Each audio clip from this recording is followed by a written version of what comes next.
चलिए दोस्तों बात करते हैं एक और नए क्वेश्चन के बारे में। इस क्वेश्चन में एग्जामिनर ने कहा है एक आदमी ने 7 घंटे में 60 किलोमीटर की दूरी तय की। उसने कुछ लोगों को 6 किलोमीटर प्रति घंटे की गति से पैदल और कुछ को 12 किलोमीटर प्रति घंटे गति से साइकिल से यात्रा कराई।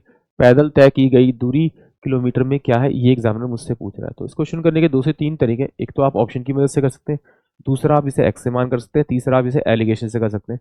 तो हम तीनों मेथड के बारे में बात करेंगे। देखिए, एग्जामिनर ने क्या कहा, जो टोटल डिस्टेंस जो दे रखा है वो भैया दे रखा है आपका 60 किलोमीटर। अगर टोटल डिस्टेंस मुझे 60 किलोमीटर दे रखा है तो मैं ऑप्शन से मान लेता हूँ कि ये मेरे पहला वाला जो डिस्टेंस जो पैदल चला गया, फुट से लगा वो 15 चला गया होगा, 15 चला गया। तो ये कितना हो जाएगा, इसमें से 15 माइनस करूंगा तो ये कितना हो जाएगा, ये 45 आ जाएगा।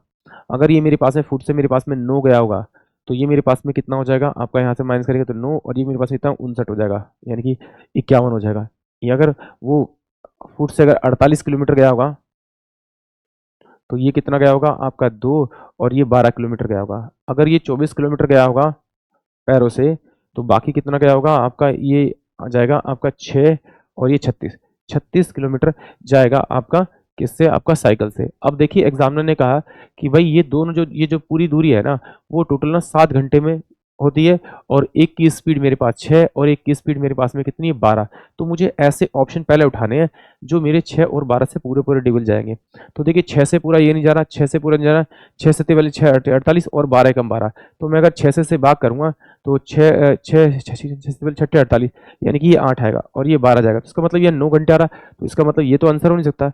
बट अगर मैं इसे 6 से भाग करूं, ये पैदल वाला है, और इसे 12 से भाग करूं तो ये 6 चौक 24 होगा और ये 12 ते 36 होगा, यानी कि 3 घंटे। इन दोनों को प्लस करने पे क्या 7 घंटे आ रहा है। इसका मतलब है कि ऑप्शन जो मेरे पास में डी होगा वही इस क्वेश्चन के लिए करेक्ट होगा। एक तो तरीका ये है, आप ऑप्शन की मदद से कर सकते हैं इसे।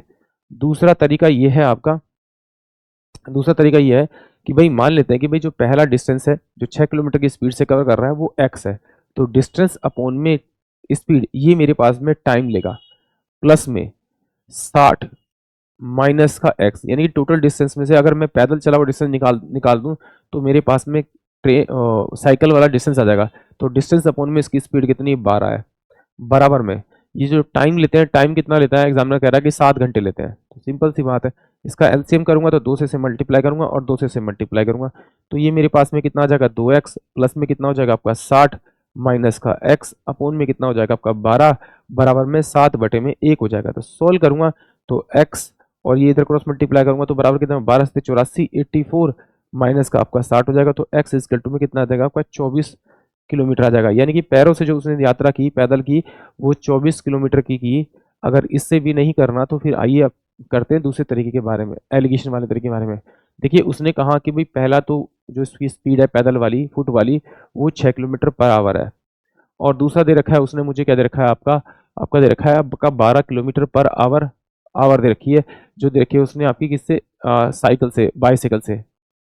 अब देखिए 60 किलोमीटर की टोटल दूरी करता है 7 घंटे में करता है। तो अगर डिस्टेंस अपॉन में टाइम जोड़ूंगा तो मेरे पास में एवरेज स्पीड आ जाएगी, कितनी आएगी 60 में आपका 7 आ जाएगा। तो इसमें से इसको माइनस कर दिए, इसका टाइम आ जाएगा। तो इसको इसमें से माइनस करूँ तो 12 से 84 में से अगर मैं 60 माइनस करूंगा तो मेरे पास में कितना आएगा आपका 24 आ जाएगा। इसमें से इसको माइनस करूंगा तो ये कितना होगा 6 सत्ते 42, और ये मेरे पास में कितना आ जाएगा आपका 18 आ जाएगा। इन दोनों का अगर मैं रेशियो निकालूंगा तो ये 6 चौक 24 और ये कितना होगा 6 × 18, यानी कि ये मेरे पास में स्पीड थी तो ये मेरे पास में क्या आ जाएगा आपका टाइम का रेशियो आ जाएगा। ये टाइम लेता है 4 घंटे और ये लेता है 3 घंटे। इन दोनों का अगर मैं समेशन करूं क्या ये मेरा 7 के बराबर आ रहा है, बिल्कुल 7 के बराबर है। अगर 7 के बराबर आ रहा है तो ये इनका एक्चुअल टाइम है।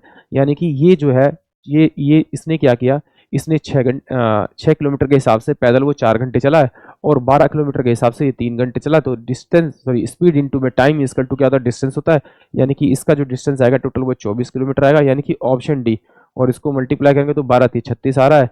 तो 36 अगर इसमें आप जोड़ोगे तो देखो क्या डिस्टेंस वापस वही आ रहा है 60 आ रहा है, बिल्कुल आ रहा है। यानी कि ऑप्शन डी जो है वो इस क्वेश्चन के लिए करेक्ट होगा। आई होप आप सभी को क्वेश्चन समझ में आया होगा।